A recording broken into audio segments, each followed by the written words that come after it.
that's not the right approach for sure. Do you all hear me? Because I only hear silence. So. Yes. Yeah. All good. Yeah. All good. Yeah. All good. Good. Yeah, thank you. Thank you. All right. If you have any questions, anything whatsoever, just say so. I see some of you have the webcam on, some of you don't. Just say something. I'll hear you and I'll answer the question. Okay. Good. All right. Right. So, as I said, the type of interview needs to be clear from the beginning, and you want to definitely try to build a little bit of a relationship with them. They will help you do that. But the right approach in this case is to be as open as possible and try to think as an interview. Of course, they're interviewing you, but you will see throughout the day that the approach they have and the way they do things is exactly what they're looking for. Okay, we'll get to that in a little bit. We'll go into we'll cover it in a little bit. Now, the interview will start, of course, just like pretty much any interview, any job interview. We'll start with the usual questions: who are you? Why are you here? Things like that. So that means motivation. Now, at this stage, most of the times in any interview, and specifically for this interview, they will ask you, tell me about yourself. So very open-ended question that's designed both to get to know you a little better and to clarify anything that we might see on your CV, and also to get you to relax a little bit, not answering questions, but actually just talking about yourself. So one of the things that you should prepare would be a 2, maximum 3 minutes introduction of yourself. And bear in mind what I just talked about. So bear in mind that you want to make it, yes, informal, but still professional. But what you don't want to do is just go through your CV, because that's what we will have just done pretty much before you get into the interview. We'll have gone through your CV. So if you sit there and just tell us that you studied that and then worked there and then done that, then you're not adding too much information. So you want to present yourself.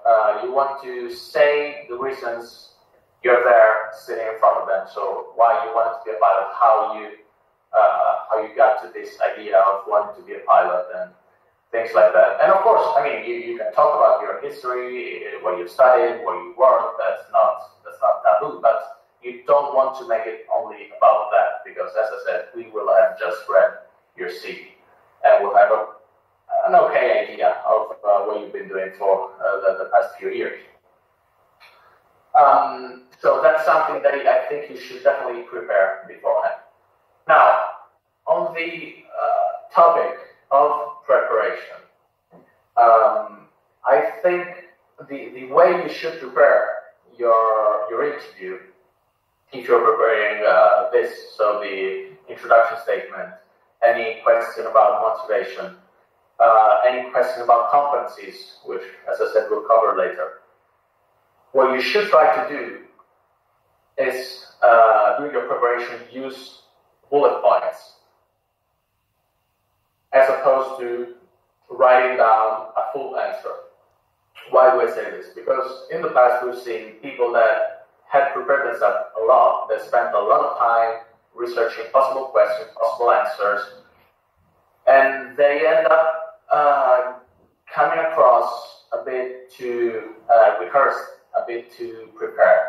Okay? So it's very important that when you prepare yourself, you do so by using bullet points, so ideas and concepts that you want to communicate, that you want to tell the recruiters in front of you, but not the actual sentences, because that comes across as very rehearsed, that comes across as a bit fake, and the recruiter is left thinking, now, has this person given me his true self, or was it just a rehearsed question and answer that he thought would fit best? So That's very important, and that goes on for any preparation for the interview. Okay, so both for the motivation and the competency side. Okay, so motivation. You can show motivation in many ways. Of course, the motivation for the career itself is given by your personal history. So the motivation for being a pilot, it's the same that we asked you when you came for an interview to join FE. Why do you want to be a pilot? What have you done about it? Of course, now at this stage you have the FE experience, which tells a lot. Of course, you invested a lot of money, a lot of time, a huge effort to get to where you are now. So in a position to hold an interview with a major European carrier. So use that to your advantage.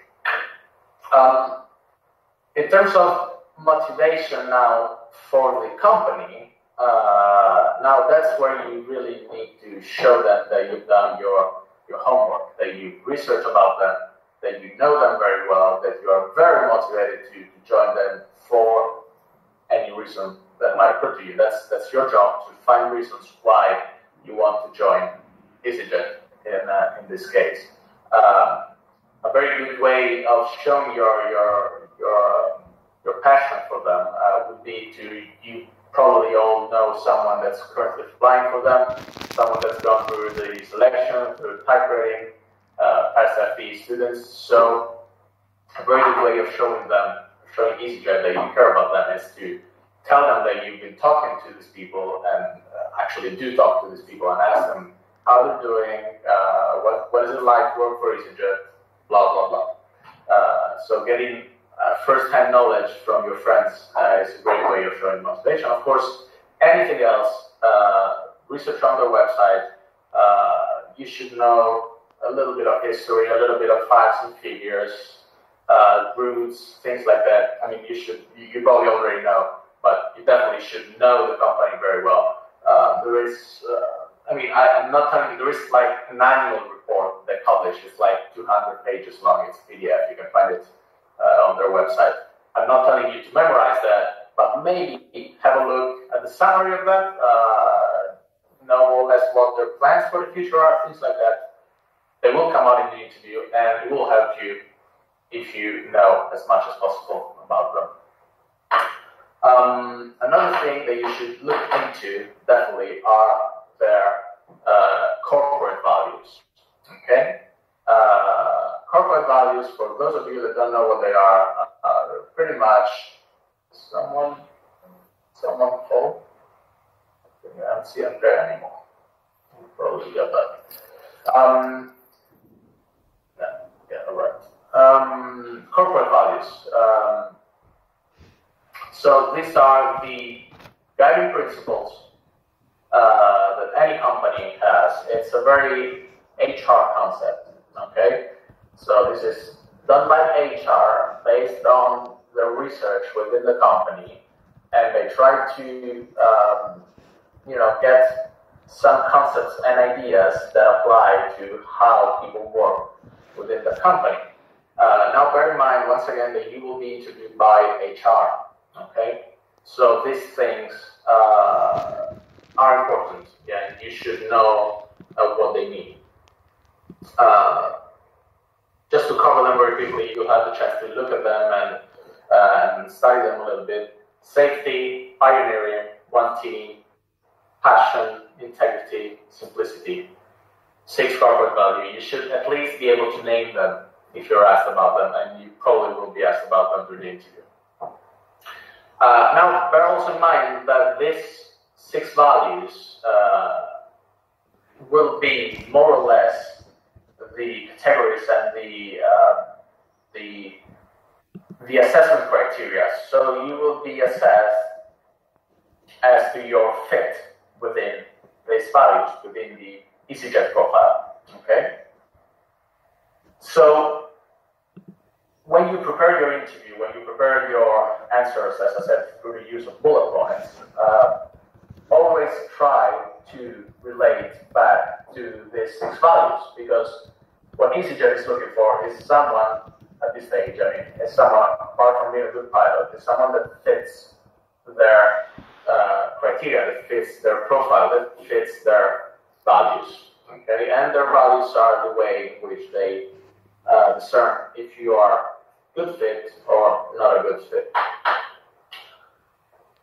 Right. So I've been speaking for a while now. Do you have any questions about what I've been talking about? Yes, I've got one question. You said that they are HR people. Do they have any flying experience or pilot experience at all? Usually, the last, as I said, this is my 5th or 6th assessment with them. I have never seen a pilot come down to Spain to do assessments. So usually it's mostly either HR. We've had in the past some cabin crew, people that are cabin crew, do recruitment for cabin crews, and also for cadet pilots. So haven't seen any pilots. All right, thanks. Anything else? No. No? Okay. Right. Okay. So we've covered that. So the first part of the interview will be about your motivation and who you are, and what you've been doing, and your level of maturity, your fit with the airline. There are some aspects that will be covered. Of course, I mean, you can expect in this phase the usual questions. Where do you see yourself in 5 years? Things like that. The typical starting questions for any job interview. Okay, very, very HR. Now, the second part of the interview will be about what we usually call in this world competencies. So competencies are, and I have this definition here, competency is the capability to apply a set of relevant knowledge, skills, or abilities required to successfully perform tasks in a defined work setting. What it means is that soft skills, these are the skills you need to do well in your job. Namely, EasyJet looks at 4 of those, which are pretty much industry standard. They might call it different ways. They might assess them in a different way in other airlines, but it's always these 4 at least. These are the core competencies, which are teamwork, leadership, decision making, and 4th one, which would be adaptability, flexibility, general awareness. It's a big umbrella that covers pretty much what I'll say. So the EasyJet calls it situational awareness. These 4 competencies are core to any airline. The pilot job is based on these 4 competencies. If you are missing one of those, then you're not going to be as good as pilots as other people that are good on all 4. Competencies will be assessed by asking you questions about past events in your life. Okay, so this is where we talk about examples, stories from your background in which you have demonstrated that you have those competencies. Now, be aware that the questions will be very specific. So the question will be something like, tell me about a time in which you had to deal with this that was happening within a team that you were part of. So they will be very specific, okay? And the question is, tell me about a time in which this happened, and not tell me about what you would do in this situation, okay?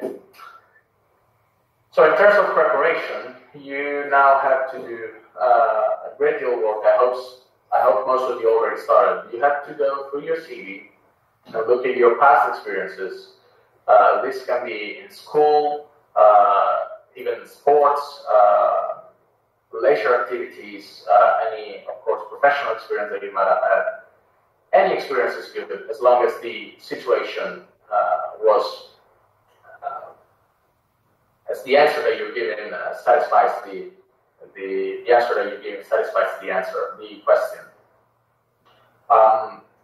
So what you should do is, as I was saying, go back to your CV, have a look through it and start thinking about situations in which you have shown teamworking skills, leadership skills, decision-making skills, adaptability, flexibility, general awareness of what was going on. These examples, these stories, my advice would be to have at least 3 for each of the 4 areas, okay? Because you will be asked a very specific one, a very specific question, and you will need to, have more than one situation to draw from. You will be given time to think, of course, about a good example. So that time after they ask you the question is the time to review what you thought about that specific competency and go and get that specific detail, that answer the recruiter question. So that's what you should be doing now. So preparing examples from your past, from your professional experience, as I said, from any experience, and organize them, as I said before, using bullet points. So using concepts and ideas that you want to tell the recruiter, okay, and not the actual full story. Another important thing about organizing yourself and preparing those examples is that when you then actually say them out loud, because at one stage you will have to say them out loud, you should go through a very easy technique method, which is called, probably some of you have seen it already, the STAR technique. This is a technique that is used to answer competency-based questions. And STAR, it's an acronym, and it means that your answer should go like this. You should go first with the situation, S, then the task that you had, T, then the action that you took, A, and then the results of those actions, R. So STAR is an acronym that helps you follow like small guidelines to answer your question and to tell us, the recruiters who are on the other side, all the relevant information that we need to hear about your competencies. Does that make sense? Yeah? Yeah. Yeah? Good. Any questions about what we said? Nope. No? Yeah. Could you repeat? Could you say the last of the 4? Result. No, the of the teamwork, leadership, decision making, and the last one. So the last one would be what is called situational awareness. It's a very broad category that includes adaptability, flexibility, problem-solving skills.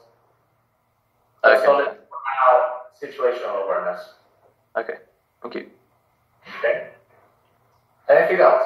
Yeah, just a quick question. Roughly, how many questions can we expect on each section? Right. In terms of competencies, if they will ask you, of course, one question. If you can answer that well, then that will be the only question about the competency. If they ask you the first question about teamwork and you give a good answer, good example, then we'll probably move on to the next area. Okay, yeah, perfect. Thank you. Anything else? Okay. Right. So, going into the specifics. So the 4 competencies.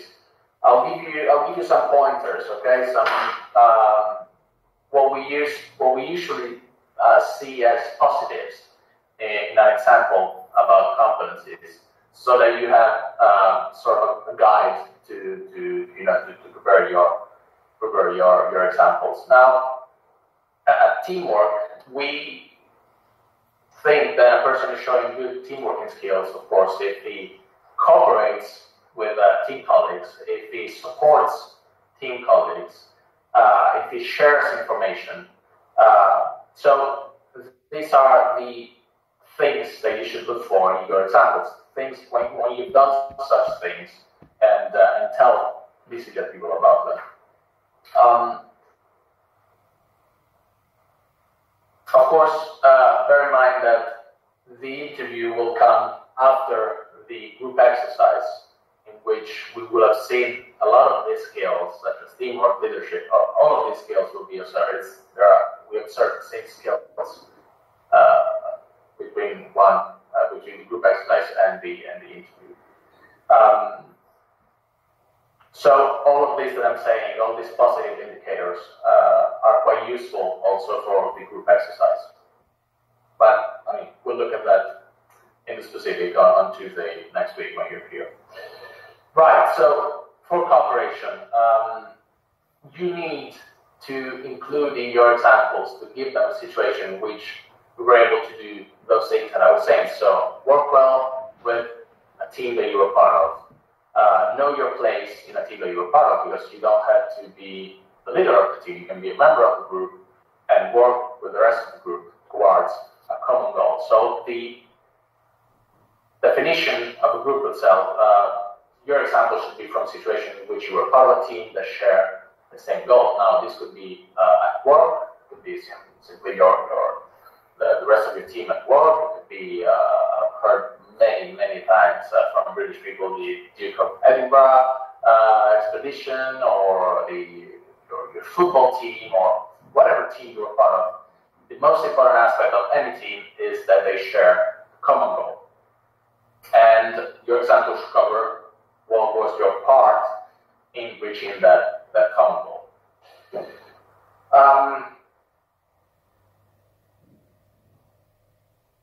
I mean, another important aspect is that, of course, you show that you're aware, you're in a team, that you value anyone's contribution, that you're able to acknowledge the situation you're part of. You're able to provide support if necessary, or to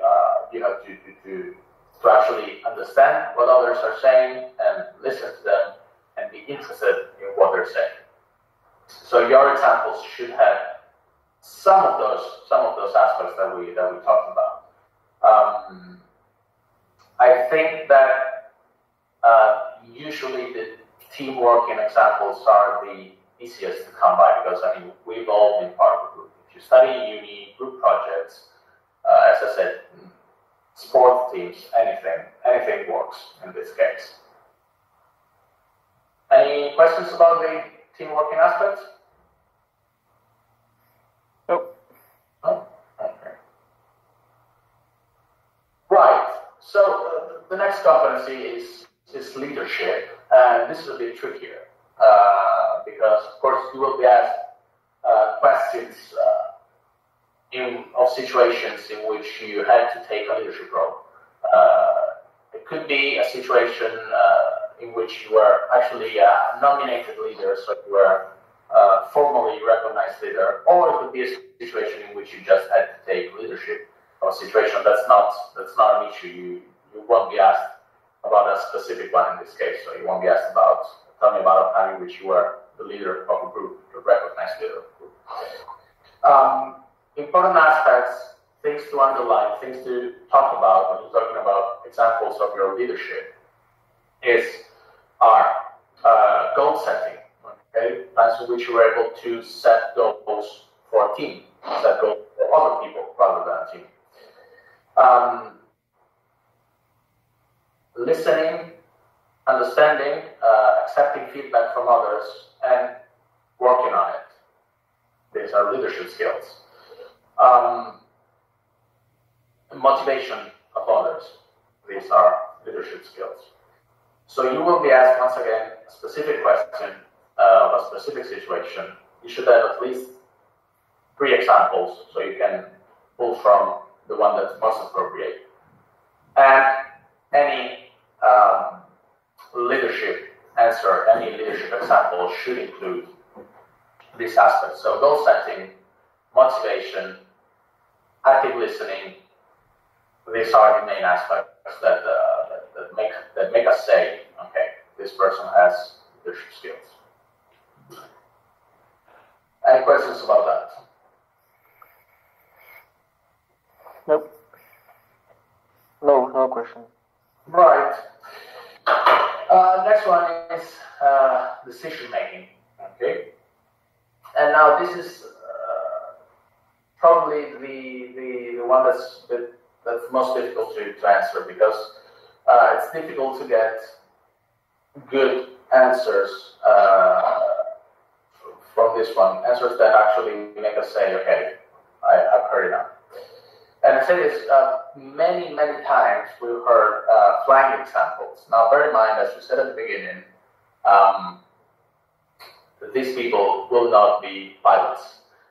These people will be HR people or cabin crew people with no flying experience. So if you go into the specifics of a flying example, all we can do is listen to you and trust that you're telling us the truth, because we would have no means of telling how difficult of a situation you were in or things like that. So my advice here would be, if you have a good example from flying, you need to try to tell it to your mother, your grandmother, someone that has no idea about flying, and see if they understand what was going on.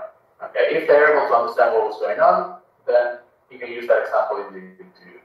Otherwise, try to use a different example. In terms of decision making, so you need to show your examples that you, of course, consider all relevant options before making a decision. That's the basics of decision making. How you consider those? So if you made a pro and con list, usual things like that. How you went on about before making your decision, how you thought about it, more or less. Adaptation. So adapting yourself to the situation you were in.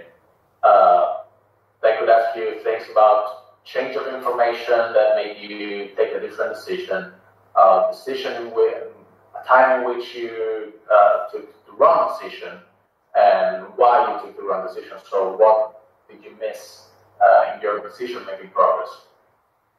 This is an area in which you might get asked what we call a negative question. So a question about a time in which you didn't do well, such as the one that I just told you. So the one, for example, tell me about a time in which you made the wrong decision. How do you answer this type of questions? So you have to be truthful and tell them about a time in which you were not able to do your best. But the most important aspect of these questions is the end of the answer. So what you learn from it and how you use that knowledge to improve on the situation that happened afterwards. So anytime you get asked a negative question, the most important thing is what you've done with the knowledge of that error, which is, of course, improve yourself, improve your process, and then apply your improved knowledge to new situations. Right.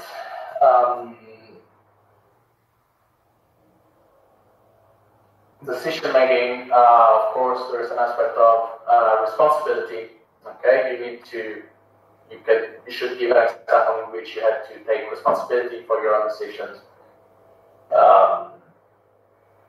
Other indicators, I think we'll cover most of it. Another aspect that you need to show that you consider throughout your decision is time.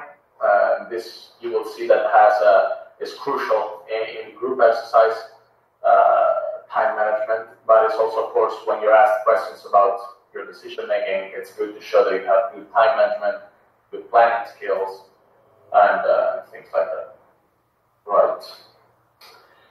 So the last area, as we said, is the one that we call situational awareness, adaptability, flexibility, problem solving.